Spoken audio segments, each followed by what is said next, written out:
Good morning, everyone. Back to the class again. So, yesterday we did about the basic concepts of software designing. Today, to proceed further, we will be discussing the two major concepts that is cohesion and coupling. Cohesion and coupling is a term relevant to functional independence of modules. What does the term functional independence mean? Functionally independent module means it is least interacting with the other modules which are present in a structured chart or in the system. At the same time, having minimum interaction as well as the functions present in the same module are tightly bound with each other.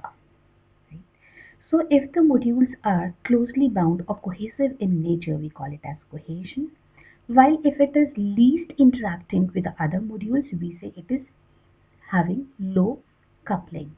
So in order to be like a module to be functionally independent, the two concepts are we should have high cohesion and low coupling. If these two conditions are fulfilled, a module is said to be functionally independent. Why functional independence? But there are several benefits of having functional independence. The first one, say error isolation. If the module is functionally independent, it becomes easy to isolate the error and rectify it. If it interacts with other modules, so the error rectification would become difficult since changing in one module will lead to the changes in the other module which is interacting with that. Changing in that module might get like impact on the other modules which are associated with that, so it becomes difficult. But if a module is functionally independent, we can easily isolate the error and rectify them easily. Second benefit is scope of reuse. Reusability, everyone knows the term.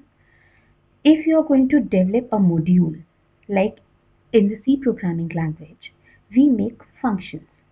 Functions which can be called at different locations. That is, they are reused. We don't have to write the code again and again. Similarly, a module which is developed and designed must be reusable in nature. So when it will be reusable? When it is least interacting with other modules. So ultimately we require a module to be functionally independent so that it can be reused at different locations wherever it is required in the project. Third benefit is understandability.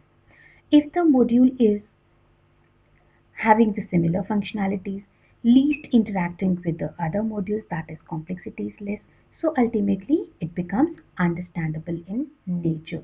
So these are the three basic requirements of functional independence, or in term you can say it is a benefit. Error isolation is achieved, reusability is achieved, it is understandable in nature. At the same time, we can also say the debugging and testing becomes easy. So, what is cohesion? Cohesion is the measure of functional strength of a module. Do you remember module dependency graph? We have a root module broken down into modules, further broken down into submodules. So we are talking about those modules here. So we are saying in each module, whatever functions are present, they are closely bound with each other. Their functional strength is high. Now, let's say a module having high cohesion and low coupling is said to be functionally independent. Okay, fine. The primary characteristics of neat module decomposition are high cohesion and low coupling. So we have seen that either it is neat decomposition or it is functional independence, cohesion plays a very important role. So let's take an example. If, say, we have graphic era modules or the software that needs to be prepared, so we have broken down into functions like relevant to students, relevant to faculties, relevant to, say, staff. So all the functions relevant to the students are placed in one module. So why? So that all the interrelated modules are kept together, while functions relevant to all the employees are kept in one module, functions relevant to all the steps are staff are kept in one module. So ultimately, individually, if you talk about these two modules, they are highly cohesive in nature. But if I take a fourth module and I take the function of one function of the student, one function of the employee, one function of the staff, and make one module. So what will happen in this case? We have three functions in a module which are not at all related to each other. So that means they are interrelated to other modules of the similar kind. So this sort of thing is avoided while making a design. Let's see with the examples now. Say, cohesion is of 7 types, right? With these 7 types, we will clear this concept in a better way. These 7 types of cohesion are arranged in an order low to high. That means the coincidental cohesion exhibits the lowest cohesion, while the functional cohesion has the highest cohesion. And we knew it, the desirable characteristics is the cohesion must always be high. So functional cohesion is something which is always required. So what are these types? The first one is your coincidental cohesion, logical, temporal, procedural, communicational, sequential, and functional. Let's talk about them one by one. The first one, coincidental cohesion. The term coincidence means the functions which are in a module are just kept by a mere coincidence. They are not related to each other. They don't have any logic between them. Just randomly we picked certain modules and kept together. For example, I said if I make a module having one function from the student class, second function from the employee, and third function of the staff are kept together. So they are not related to each other. By coincidence or randomly we put all those functions together in a module. So that will exhibit the lowest cohesion because the strength between those functions are very less because they are not related to each other. So an example to this kind. The example could be in a transaction processing system, the get input, print error, and the summarize member functions are grouped into one module. So input, error, summarizing members are not at all related, right? They are different functions. So this is what coincidental cohesion is. Moving forward to logical cohesion. As the name suggests, logical cohesion means there is certain logic behind keeping those functions in a module. So if there is certain logic, that means they are related, right? So this will exhibit better cohesion than the coincidental one, which were not at all related. While in a logical one, they are related by the similar operation. That means we keep all the functions in a module which operates the same function. For example, if I take like error handling, data input, data output, what does it mean? Let's say while we prepare the lab files, say let's assume we have 10 experiments or the practicals. We prepare the file at the end. So if I take the output file of each program and place it in one folder, right? So all the print, that is the outputs, are placed in one folder or in one file, one after the other. So they are not related. All the 10 programs could be different, but how they are associated? The same functionality print. हमें we are supposed to take the print of all the outputs of the programs, right? So ultimately they are related to some extent. Third one, temporal cohesion. Temporal cohesion, like temporal T. So how to remember this? Temporal cohesion is when all the functions in a module exhibits the same time span. Temporal T time T. When all the functions are related to a same time instant, it exhibits temporal cohesion.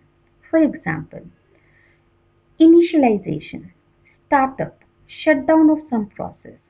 Let's assume we come to the college at 9 a.m. and we initialize our system or we start our system. As soon as we start or initialize our system, all the process comes up, right? And by the end of the day, 5 p.m., we shut down the system. So all the process also stops. So they are something related to some time instance. So whenever the functions are related to some time instance, there will be temporal cohesion. Fourth one, procedural cohesion. Procedural cohesion, as the name suggests, all the functions in a module forms a part of a procedure. What is a procedure? Simply an algorithm. So if an algorithm, we write steps one after the other to implement a particular task. So all the functions or all the steps that is being identified are correlated with the functions here, right? Step 1, that is function 1. Step 2, function 3. So all the functions forms a part of a procedure here.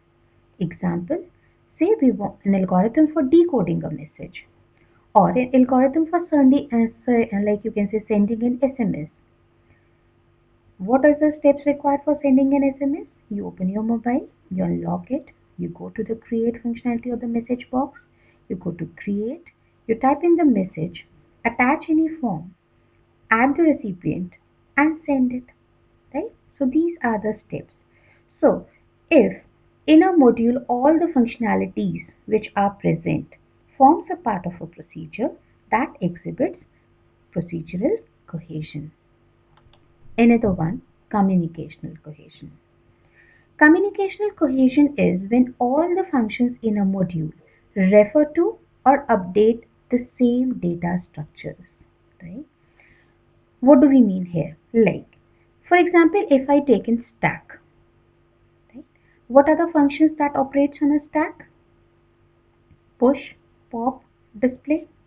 So if I take all the functions relevant to push, pop and display in a program and keep them together in a module, that will exhibit communicational cohesion. Last, another one, sequential cohesion. As the name suggests, if all the functions in a module forms a part of a sequence means the output of one or the previous act as an input to the next. The best example we have done so far is SDLC. We knew that until unless previous phase is completed, we cannot start with the next phase, right? So if it is like 7 phases, once you get feasibility report, then we start with the requirements. Once the SIS document is released, we start with the designing. Once the design documents are released, we start with the coding. Once the coding document is released, we start with the testing. So this is how a part of a sequence. So when all the functions relevant to a sequence are kept together in a module, that module exhibits sequential cohesion. Lastly, the functional cohesion. As the name suggests, all the modules or all the functions in a module exhibits the same functionality. That is, they have a common goal and relevant to that particular objective or the goal, we have taken all the functions together. For example, student management system, employee management system, hospital management system. So all the functions which are taken together are for developing that particular system. So they are highly related with each other because they are going to execute and perform the same task which are going to achieve that particular functionality. So functional cohesion is the highest one, while as we move backward, cohesion decreases. Hope there is no problem in understanding the cohesion now. Starting with another concept, that is coupling.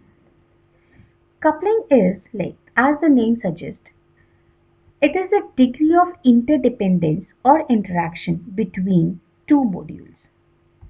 Again recall module dependency graph, modules, submodules, further submodules. And they share certain parameters like M1 and M2 sharing a parameter. Likewise, other modules are also sharing certain parameters. So, coupling is determined by the number of parameters that are being shared. Right? If the number of parameters are more, the coupling will be more between those two modules. If the number of parameters are less, the coupling would be less in that case. So the desirable condition we said is the coupling must always be low in nature. Why low? So that the benefits of functional independence can be achieved. Basically, it is the reusability, understandability, error isolation, like easiness of like debugging and testing, whichever can be achieved using this. So, a module having high cohesion and low coupling is said to be functionally independent. Fine. If two modules interchange large amount of data, then they are highly independent. The degree of coupling between two modules depends upon their interface complexity. Interface complexity means the parameters that are being shared.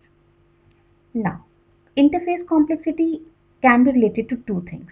One is the number of parameters. If it is more, it will be more complex. Or the type of data that is getting exchanged between the modules. That also leads to complexity. For example, if I'm exchanging simply an int or a float, right? The simple data types. So complexity will be less. But if I exchange structures, unions, so the complexity will be more. So that depends upon the type of the data that is being exchanged along with the number of parameters. The interface complexity is basically determined by the number of types of parameters that are exchanged while invoking the function of the module. Now, the classification of coupling. Coupling are of five types: data coupling, stamp coupling, control coupling, common coupling, and content coupling. Again, they are arranged in an order low to high. Data coupling exhibits the lowest coupling, while content exhibits the highest coupling. Now, the desirable condition is coupling must always be low. So, the desirable kind is a data coupling. So, what is data coupling? Data coupling is when the data which is getting shared between any two modules is a simple data type or an elementary data item, that is an integer, a float, or in character, the simplest ones. So the complexity will be less, or in term coupling will be low. Second is a stamp coupling.